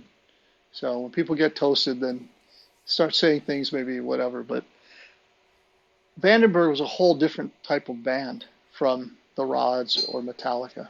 It Anthrax just, too, right? Was on that. and I don't think Anthrax was on that show. No, it was Metallica, the Rods. I could be wrong. I just remember Vandenberg, Metallica, the Rods. Um, but anyway, what I remember the most about that show was that Lars took me aside and was talking to me about changing management and asking me his advice about changing management whether to go with Q Prime. And it put me in an awkward position because I felt that would be the right move for them. But also, Johnny Z is a great, great friend of mine, and I felt like it would be a betrayal. But I had to be honest. I thought it might be the better move for them. I believe Johnny Z was actually, I think if I remember back in the day, he was actually at that show that we're speaking of with the Mustaine incident. So in '81 also you played on, which I think is a great demo actually. You played on the Manowar demo. You were in the '81 demo, correct? With I Battle Hymn was. and Shell Shock. Mm-hmm. How did you get involved with Joey in the band? Well, you spoke about Midnight Lady and Ship on a Stormy Sea. Which he played on that. He and David. So right after that, they approached me to play drums. So we did a couple rehearsals at my house, and it was great. What can I say? Playing Joey and I, in my opinion, we were a killer rhythm section. So it was really good, but for some reason it didn't. David and Joey had been playing together, but for some reason it didn't move on. No idea why, but it didn't go. We just broke up. David and I started the Rods, and then Joey started Manowar, and so then Joey asked me to be drummer in Manowar, and so I said, I'm definitely interested. So I was with them, and I went to New York, and the only reason I left was because I'm a songwriter, and I had known Joey prior to that anyway, and I knew that Joey had an incredible vision for the band, but there would be no room for any other creativity, and I just didn't want that. I didn't want to live my life as a musician that way. For me, that would be basically too stifling, too suffocating for me. But until then, we went to New York. We got what's his name, Curry. Can't remember, Bill Curry, something. Ross's buddy from EMI, and he came up and saw the band and signed the band. And so then it was went in and did the demo. But at that point, I realized that it was just better for me to not be in that band, even though it was fantastic. It would have been, and I knew they were going to be a mega band, but I knew it wasn't the right fit for me. And Joey was doing bass tagging for Sabbath, wasn't he, back then? Because I think is that how he got with David? And Doc, no, it wasn't with David. I mean, I think he knew David from Doc and from Elf. He knew Elf and probably knew David from long before. I'm not sure the whole history of that. But yeah, Joey was doing bass teching with Doc for a little bit. That's how I think he met Ross the Boss. Okay. It was with Shakin' Street on that tour, if I'm not mistaken. So, Raj, you guys, 82, you guys go into Parkgate Studios in Sussex, and you guys do the Wild Dogs album.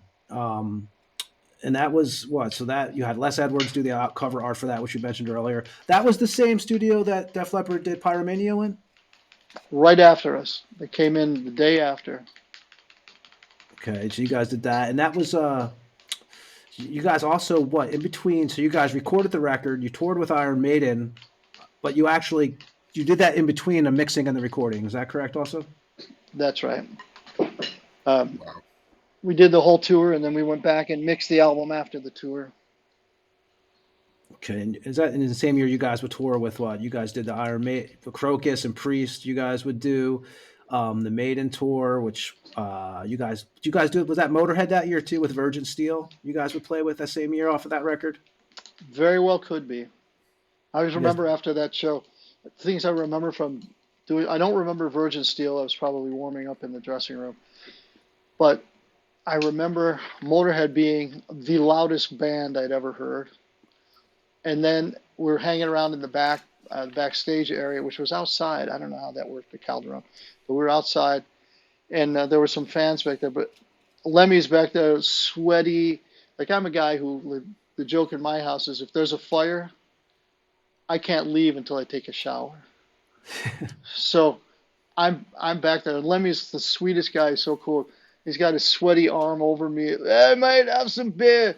And I'm like, I don't drink. So I'm like, yeah, thanks. And my road manager's looking at me going, oh my God, Carl must be in hell. But Lemmy was so sweet, such a cool guy, just nothing but a huge, huge fan of Lemmy's. Um, Not to mention, I love Motorhead. I love his voice. I love his bass playing. And but And you anyway, guys that's obviously were always compared to what you guys were called the US version of yeah, Motorhead. the American version of Motorhead, which was funny because we'd never heard of Motorhead, or we didn't know anything about new wave of British heavy metal. There was no internet, there was no immediate connection unless you were going to record stores that had these things, or somehow reading about them. You had no idea what was going on. You guys did that record, and you guys were also offered a tour with AC/DC. What tour was that you guys were offered? Do you For recall what the those actual? for those about to rock, Wow. You and guys, but you guys didn't do that, correct? Though. we didn't do that. It was a buy-on, and it was $50,000 or something, $50,000, and we just didn't have the money. We would have been going into debt, and then who knows if we could have paid it off. Okay, and that was and then Donington too, right? Was also another one you guys were offered to play. Probably, I don't recall specifically. Okay, and then '83, you guys do In the Raw, which was basically like the live studio album, right? You guys It have been was. touring a lot, and basically that helped the recording. Actually, if you give us some Chris details on that. Chris Bubach was the engineer again, and he was at the studio Music America in Rochester. And so we were able to go in, and we just I pulled every drum out of the drum closet and assembled a drum kit, and that's how it went about. We went to it. It was very live. Like I said, it was all live except for vocal overdubs and solos, and so we just knocked it out fast. And it's a really fans seem to really love it, and I think it's because of the fact that it was just that raw thing that we had. You could feel the energy from the band. And you guys recorded that in like 48 hours. Mm-hmm. Up all night for 2 days. I think we slept 4 hours in the 2 days. You recorded that in 48 hours. You guys used tape that had already been recorded on. And it was supposed to be, that was demo moments. You guys were basically, did you guys have a plan on recording that? Because I think I had heard that it was kind of like you guys were basically demoing for their next record before you guys actually decided to go into the studio with Chris. That was it. We were going to demo. They were going to shop that, and instead our manager came to us and said Mike Varney wants to release it. So. Okay. In '84, you guys do Let Them Eat Metal, which you guys recorded that at the Music America in Rochester, New York, again with Chris. And you guys recorded all the drums in an upstairs ballroom for that one? Yeah, huge ballroom. It was like a millionaire's club. It's incredible. And these secret rooms back when the speakeasy days, really, it was amazing to go through that building, how, like what it must have been like in the 20s or something. It was incredible. But it had a big ballroom, so that's where we recorded the drums, and it was just an incredible sound. You could never have that in a studio because who could afford to have a huge ballroom like that, upkeep. But it was cold, and it was, dead of winter, freezing cold in Rochester, New York, and it wasn't fun. It's not 21 below, but it was pretty cold. So it wasn't fun to record that. You guys did that, and then '86, you guys put out the record "Heavier Than Thou" with Shmulik Avagal. Can you explain how you guys got involved with him? And I know he passed away in 2020 and stuff, but I've only seen, I think there's some concert footage from like, I want to say '87 with him from you guys. So some outdoor event. Yes. So during that time, we're playing Craig Gruber, Tom and Amarato, who played with Doro. I think he's on one of the live Doro albums. Warlock albums. So we were already working on some material, which I found recently, some rehearsal recordings. Actually, has some good songs on them. And so that's how it came about. And that's how Craig came about from that, as I'd mentioned before. And then with Shmulik was singing, and David heard his voice and was like, wow, let's let him sing on the album. He's great. So it was very, very simple. Okay, and also I know with one thing that I really wanted to bring up to you because I thought this was awesome, and I know your history of it, and you can actually you're a guy that when we first were booking this show, could have you on just for this whole. Obviously, your work as a producer. For us, you've worked on albums that we grew up on listening to. You did obviously the Anthrax, which you mentioned earlier, which actually which you had a big part in Dan playing with a pick actually on that record, right? Basically for his future, where Dan Leichler plays with a pick now, and that had a lot to do with you, with a Yeah, I was recommendation. I was surprised that yes, it was. I mean, I've always been the guy, and a lot of bands I thought would hate me for it, because it's like I try to help and I try to recommend and I try to do it delicately, maybe more delicately now, but I felt that he really needed to play with a pick. When you're playing that kind of fast music, the articulation is really important, and you should be able to do both. Should be in the arsenal either way. And so I mentioned it to him, and we were playing a show in, I think it was Chicago. What's it called? We just played it this summer. I can't think of the I can't think of the title, the name of the venue, but anyway, it was Reggie's, and I can't like. I know Reggie's.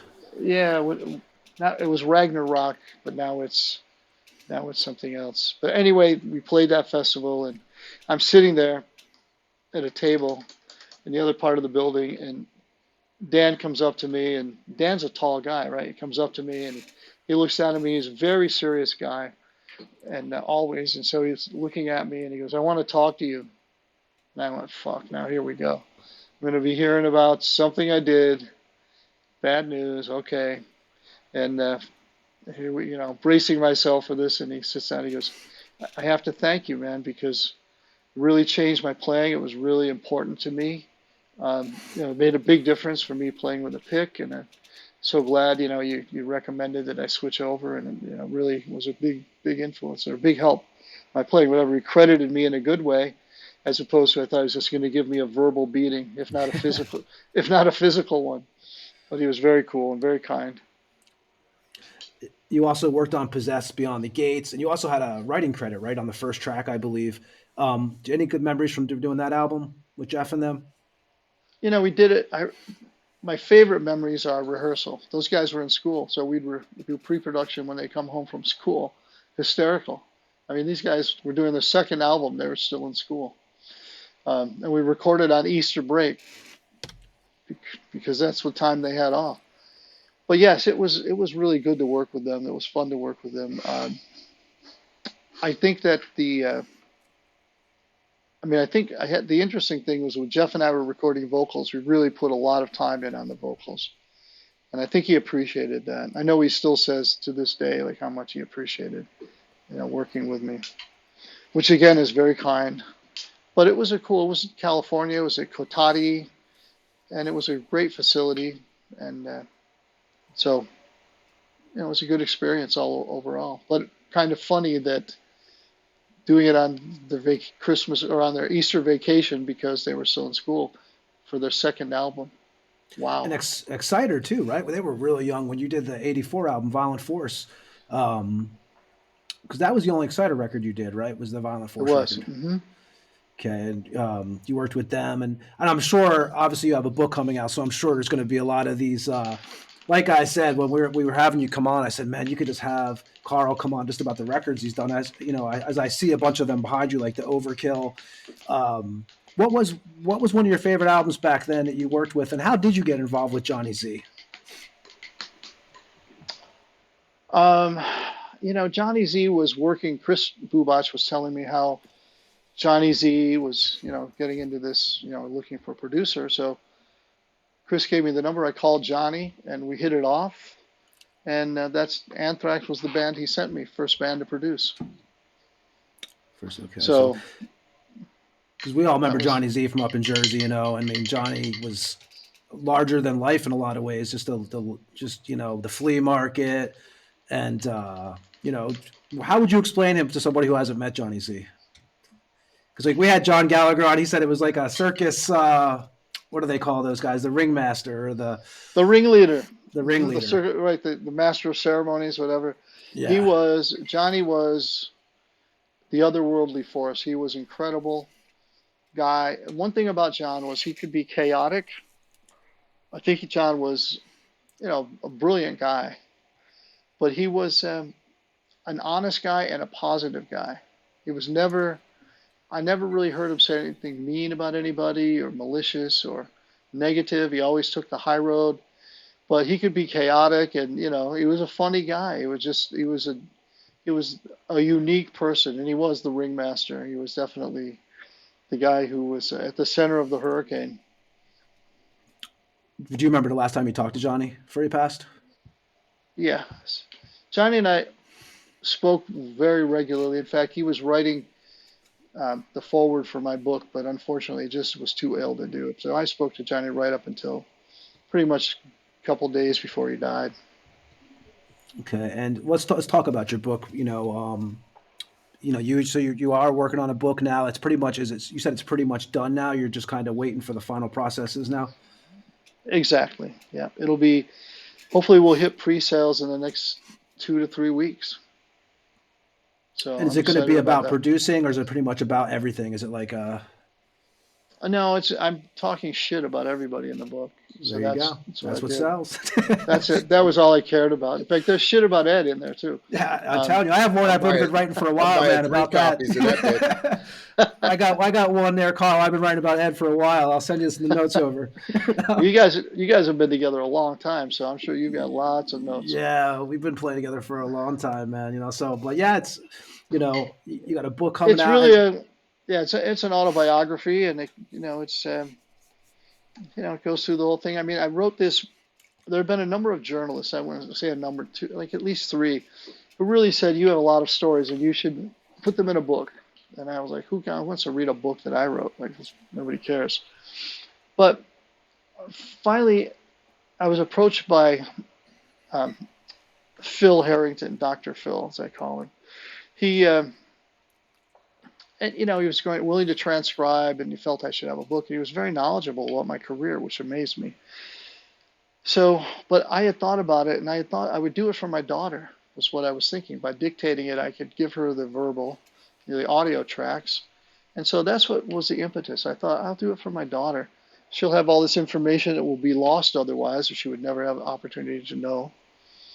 And so that's why I did it. And so now that it's done, it's my autobiography, and it's warts and all. And, there's some good and bad. I'm sure some people won't be happy, and other people might be surprised. And, I think it'll be, I mean, what do I know, whether it's interesting or not. But for me, the bottom line was it's a success if I have the audio files, which I do for my daughter. The rest of it doesn't matter to me. If I sell 1 copy that I bought, it'll be a success.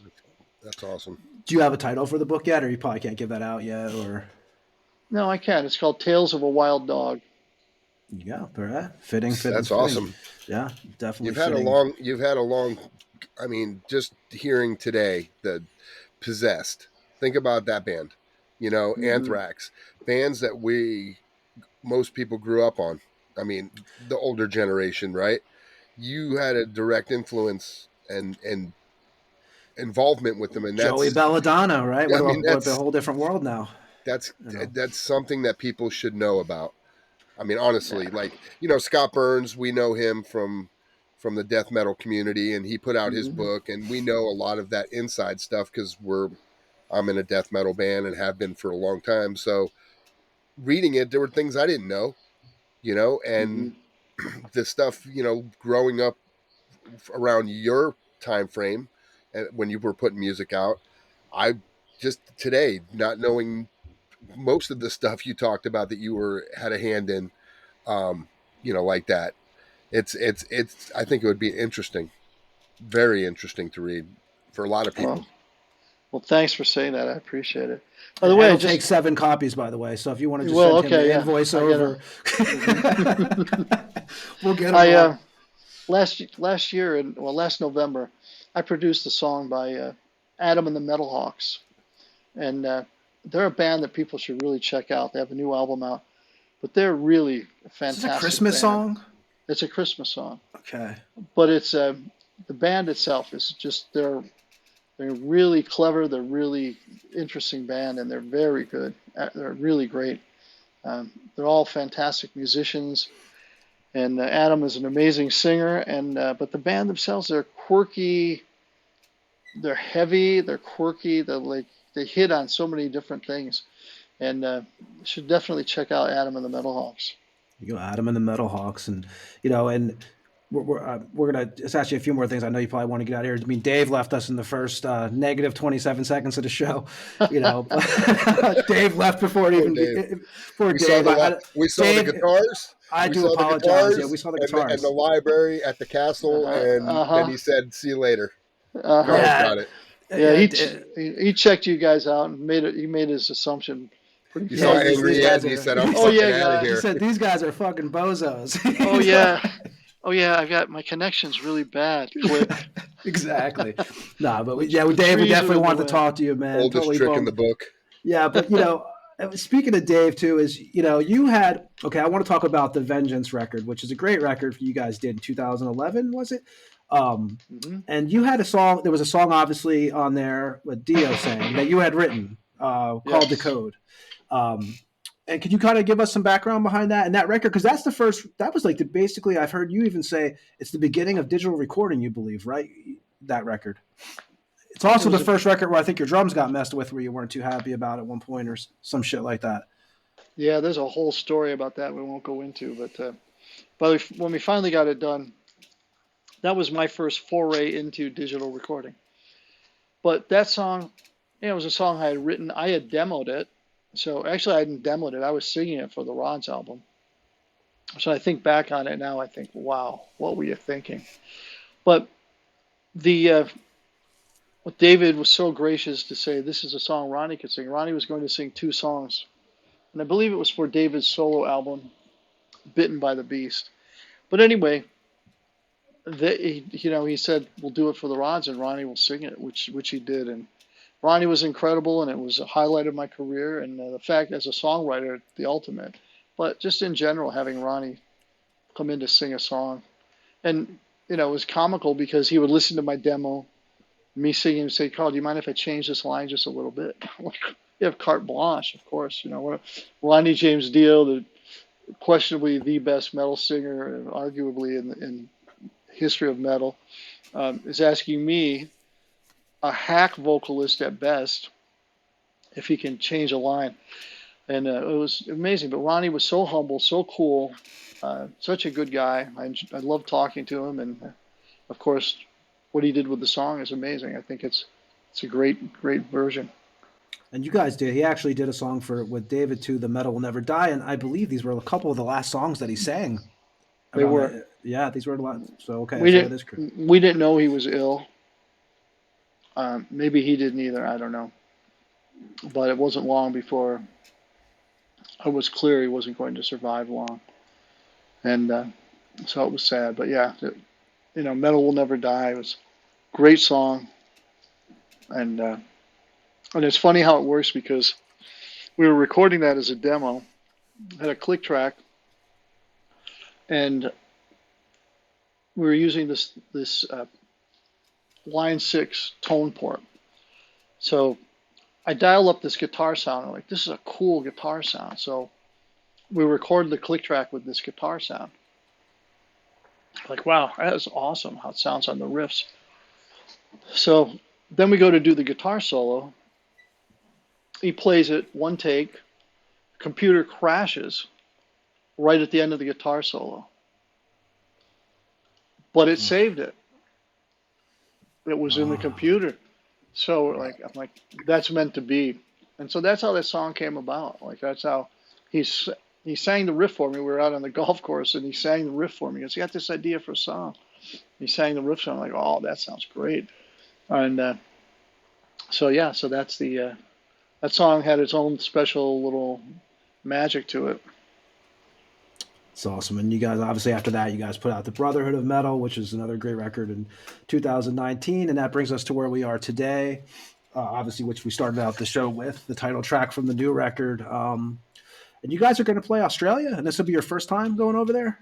It is first time, and I'm going to bring back a koala bear. There you go. Hey. Very excited about that. They're so cute. And I Bring think back I can. a crocodile too. No crocodile. That's Florida style. Some of those Or big alligator. fucking spiders. Or alligator for it. Yeah, and I saw a video of the snake going over a house. Huge, biggest thing I've ever seen, going over a house, right? Oh. And I'm thinking, I don't want to go to Australia. I've seen others where they're in the hotel rooms on the doorknobs, and Like, oh my God, I don't want to go there. But anyway, Or the huntsman spiders. the koala bears seem really nice. I figure I can put one inside my jacket, kind of cover it up on the plane. Your daughter would love that, no matter how Nobody old know. she is. She would. And now my daughter just had a granddaughter, a daughter. So I have a granddaughter now, Madison Alexandra, who is 2.5 months old. So I'm sure someday at some point she'd appreciate a koala bear hanging around. So it'll be worth going through. I just have to.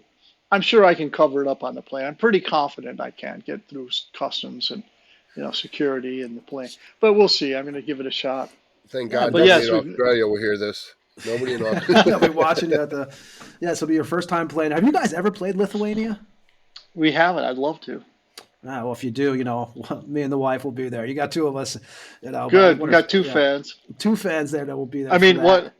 Like one in a drag along.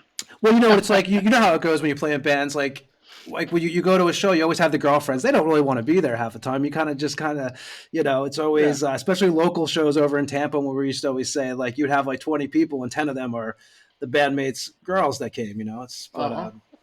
No, and you also have another. It's their version of us going to clothes shop with them. Oh, it's the worst. Yeah, that is the worst. And you have a new album, a new Kelakos album coming out too, right? It's out actually, and you actually sang the first single on that because you were talking about your singing earlier, but I believe you're the vocalist on the first single that came off of that record. I am actually the second single, but not that it matters.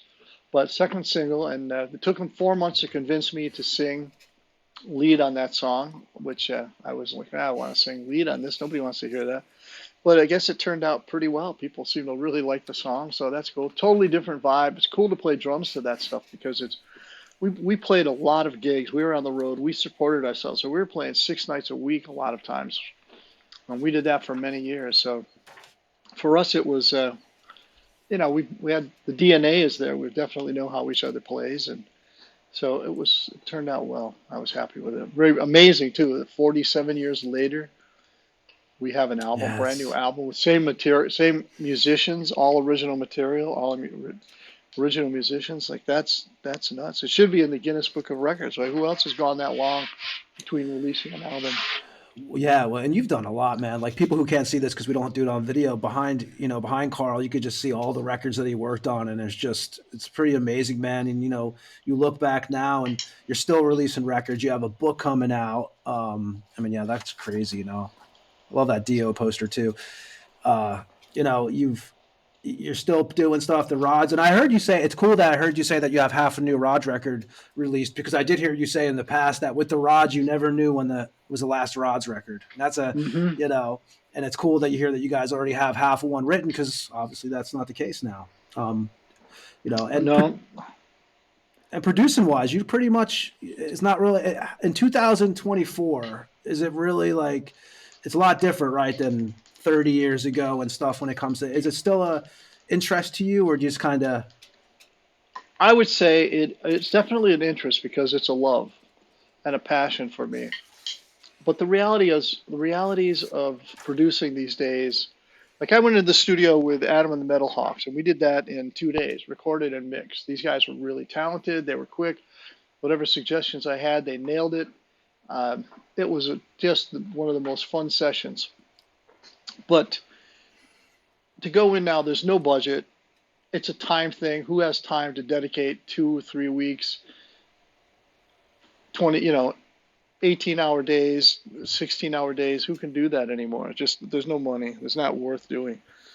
So, and then producing remotely is very difficult.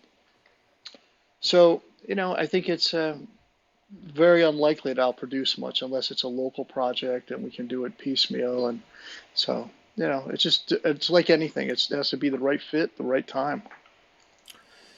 But I still love it. Carl, we know we're taking a lot of your time, and we really, we really appreciate you coming on, man. We wish David would have joined us too. I feel bad that he got cut off, but he gave us an update about his reception. So people who want, so you got a book coming out. Let's all sum it up here. You got a book coming out.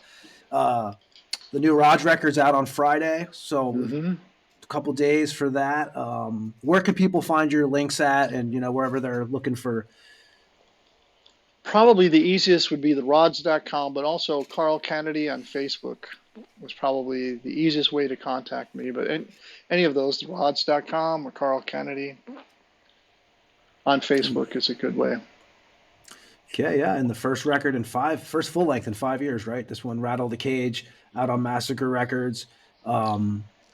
Yeah, man, Carl. Like I said, we would love to have you on again. Talk about there's so much what you're producing. We'd love to talk about one day. I mean, maybe when the new book comes out, if you're doing press for that, we can have you on here.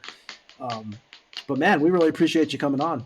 Yeah, and do us a favor, when you sign our book, don't turn your head or, tell us to get a picture while you're signing, because that would suck. You see why we call this fucking guy Angry Ed? You see? Hey, I'm just stating a fact. We like the guy. We did a podcast. Just don't, shun us, Yeah, man, no, I don't know who that guy is. I don't want anything to do with him, and I think you'd be better off just lose that guy. Just saying. Well, oh no, I'm sorry, Ed. Was I giving you? Was I really? No. You guys seem like a good team. And thanks, man. It's one of my best friends, so we're stuck together. Yes, I know how that goes. But yeah, I would love to come on and talk about my book or whatever. I appreciate it. I've got 6 songs in the can now. I've done 2 drum tracks, but I'm ready to go for the new Canedy album. I know I'm pushing my luck with the time here, but I wanted to ask you about that Canedy album, but not about that one. But you were obviously around when the big change came, right? The whole which I think you actually wrote a tune about it with a Warrior, if I'm correct. The whole grunge movement, takeover. Do you remember that? How everything changed so fast? Oh, I remember it only too well. In fact, we're just now starting to go through some material for the new St. James album, and I was working with St. James. And we had a really great album, which we've released as, of course, I have a huge poster in my bathroom. I can't remember the name of it. Resurgence. We released the St. James stuff, which did really well, surprisingly well, and great reviews.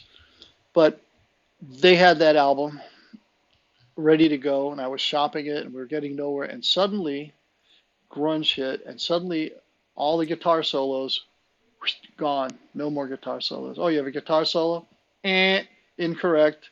And so, yeah, I remember it was like overnight. It was the elimination of the guitar solos. Flannel, stare at your shoes, and to the guitar solos.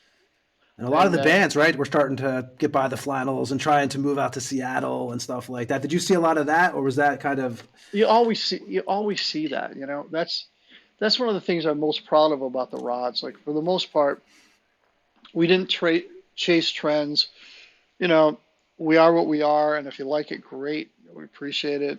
But if you don't like it, that's cool. You have a lot of other options out there coming out every minute. You can stop at McDonald's and ask somebody if they have a thumb drive or a CD they want to give you for their album. Everybody has one. Yeah. But I think it's trying not to chase trends. Be true to yourself. I can take pride in the fact that David and I have stayed on track all these years for what the Rods are. Now that's why we've done solo projects, but for the Rods are the Rods, and that's what you get, and that's what you're expecting, and you're going to be pretty much given that with the best songwriting we can do. So these bands who always chase the trends, or record labels are like, oh my God, we better jump on that. These guys have great hair, and everybody's buying hair bands, even though they suck. We're going to sign them, which we've all seen. You watch over the years, we've all followed the trends, and you see that. So yeah. I was never really much of the, you were a blazing lead guitar, suddenly you have a flannel shirt and you don't know how to play a solo. Okay, sure. Yeah, I mean, now you don't even have, which we always talk about on this show, is everyone's using tracks now, which, I mean, for you, I mean, how does that look? I mean, you don't even know if you're seeing live bands anymore. It's really crazy. I would rather, that's one thing I liked about old live records too, is you'd rather see the mistakes is what makes the albums, it makes it great, like those little warts or whatever you want to call them. Works. I don't know about you guys, but I know that when I would listen to albums when I was young and early teens, I would listen to the outro, like what they were playing with the band, because that's when the band would really be jamming, And I'd be listening to those outtakes, and I'm like, oh my God, listen to that, it's so cool. And you don't get that anymore. It's like somebody pointed out about when you used to get when you used to have film and you have to wait to get your film developed and sent back. and there would be pictures of, half of Aunt Martha's body because somebody didn't know how to, didn't know what they were doing, or they went off by mistake. You don't get outtakes anymore, Yep. because you delete all your shit photos. Yep. But there were sometimes cool things in that.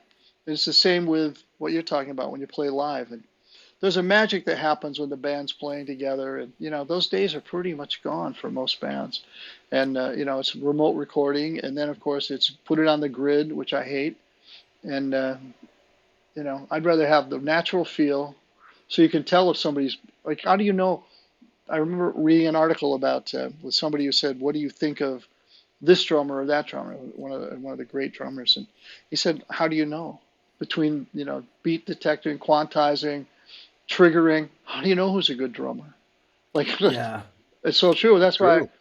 why I have this thing about, I'd rather play and have my natural feel come through, for good or bad. Some people may not like it, but I'd rather live and die by that than by somebody going in and just changing everything, quantizing me to death, and turning me into a drum machine. Then why did I bother? Or live, Yeah. like Tommy Live. Lee.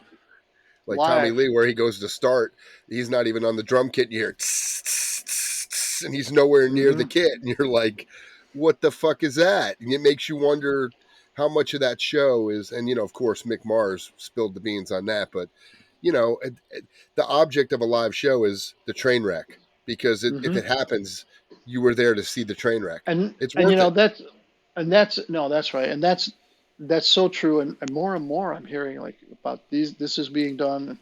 My friend managed Rob Zombie, and I went to see them, and I said, wow, incredible. And I said, I don't get it, because how much of that was tracks? Because the bass player would be playing something, or he wouldn't be playing anything, and the bass riff would be playing, right? Yeah. Or the bass riff was starting up. Like, how did that happen? Or the guitarist is sustaining this high note at the top. Then he lets it go, and he goes back to the chord at the bottom of the neck. However, the note's still sustaining, like he's still playing that note, above the 12th fret. You haven't heard that magic pedal? You haven't heard about that magic pedal? I need one. Carl mentioned, which is right about the outros and stuff, because I could think even about, like, you could talk about Lars or like Garage Days. You hear the drum clicking or the drum drop, sticks drop. It was just something cool about it as a kid, because you felt like you were in that practice room. You felt like you were. It's real. Yeah, it's real. It was like a real thing. But I asked him about it, and he said, I would be ashamed to tell you how much is pre-recorded. And that's the crew? So that's with Rob Zombie.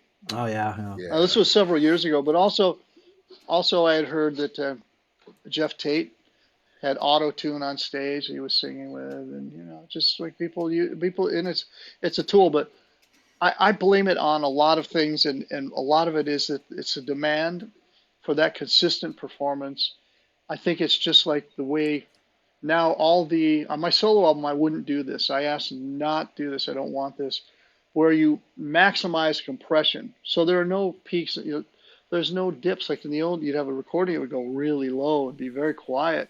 But that doesn't happen anymore. You maximize everything now. You push it so when you open a WAV file, it's basically solid. You don't see any dips. And that's just not musical. So, to me, that's a bullshit mastering.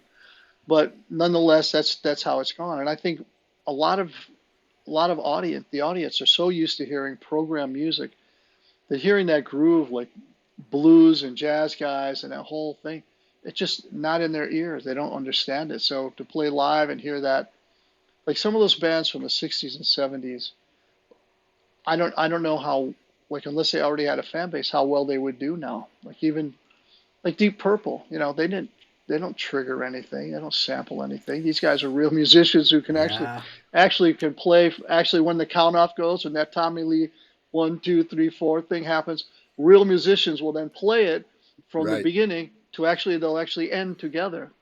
Right. And that's just a weird concept to me. I think the digital is what killed it all, because when because I remember I just was doing some stuff in Morrisound here, and Jim Morris was like, yeah, back then you couldn't keep cutting tape. That was too costly to keep cutting tape to fix stuff. You either kept it or you redid it fully. Not a spot. You redid the whole thing, and you played it. Exactly. You learned, the object was to come in knowing your craft, and you played And it to the best of your ability, and that's what got recorded. Well, there's bands that need laptops now, or they can't even play shows. It's That's fucked. amazing that to was me. fucking saw that stupid shit. And the only time I ever cut 2-inch tape was for Blue Cheer. It was a really long song, Ride Free, Ride something, and it was just not that, like, they just had a better second half of the one take, and we decided we would cut the 2-inch and splice it together. That's the only time I ever cut tape. The rest of it was you either played it or you didn't do you moved on to the next song. There's no other options, And like you said, you come in prepared. Like, you don't. My friend Chris Bubach, who was recording it, at Bear Track Studio, he said he told me, he goes, I have this kid just came in here, young kid, horn player. He goes, he plays few bars in the chorus, and then he goes, okay. He goes, Chris said, well, why'd you stop playing? He goes, cut and paste that. He wouldn't play anything, a full passage. He didn't even, just cut and paste it. He already knew he didn't need to, and he wasn't about to. And that mindset is not a good one, in my opinion, because the mindset of being so focused on a song and so tight and understanding what has to happen to make it happen from the beginning to the end is really important in terms of being a musician. Right. But now these young players are thinking in cut and paste terms, which is. So what are you doing when you play it live? You're just gonna stop and what do you know what I'm saying? When you practice it, you don't set practice the cut and paste. Right. You hit play on your laptop, and then you kind of try to move along to it. Yeah, exactly. We become lazy. I think it's more of a lazy thing now, unfortunately. Unfortunately, the problem is that in 10 or 15 years, no one's going to know. Once the dinosaurs all go away, like all this guy, it's kind of, it's the new way. Norm. It's the norm. Yeah. It's the norm. People, I mean, that's just the way it goes. Agree. But, hey, Carl, we really appreciate you coming on. Yes, sir. Thanks for having me. And I have to tell you did your research, and I appreciate that. I did an interview not long ago, maybe in the last year and a half, and I told the publicist, never send me that person again. And it actually turned out to be a good interview, surprisingly. But first question was, so you're in a band? Uh-huh. Because then she goes, what do you play? Drums. Oh, do you like it? Yeah, I like it. And then what kind of music do you play? Oh, okay. And then she goes, I don't like to do research on people I interview. I like it to unfold naturally. I want it to unfold naturally. Like, okay. So when see, Carl, you're a hard one. You're a hard one to interview, because I was telling Ed, I was like, there's certain guys we have on, like Gallagher was certain bands that have a big long history. It's like there's so much stuff that you want to. Actually, when I talked to your publicist, I did say to him, I was like, ask David and Carl if they can at least give us an hour. Obviously, you gave us more than an hour. The reason why is because. And I know when you guys are doing promos, it's pretty much a promo of the record. The thing is, when we started doing this show, like I said, me and Ed would my wife actually, and his wife would tell us, why don't you guys start doing a podcast? Because we would sit for hours and just talk about music all day. We're obsessed with it. Especially since he's 5,000 miles away now. We can't practice. We can't get in a room and practice and write music. So now we'd be talking about stupid shit like this. And they're like, no, go talk to other people. Go, get out of here. And so having guys like you on. No, I appreciate you having me on so that I could be the stupid guy talking about stuff instead of you guys. Exactly. That's it. Hey, I didn't mean it like that, but yeah.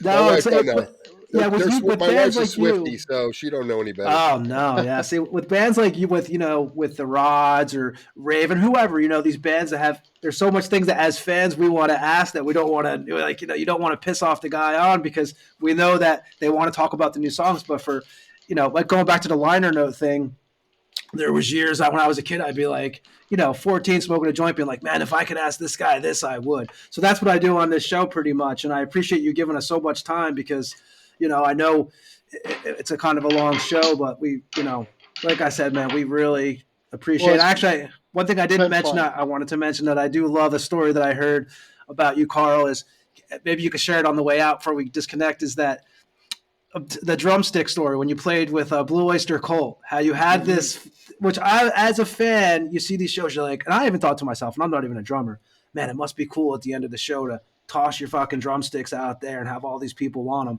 Now, what did you learn when you first did that?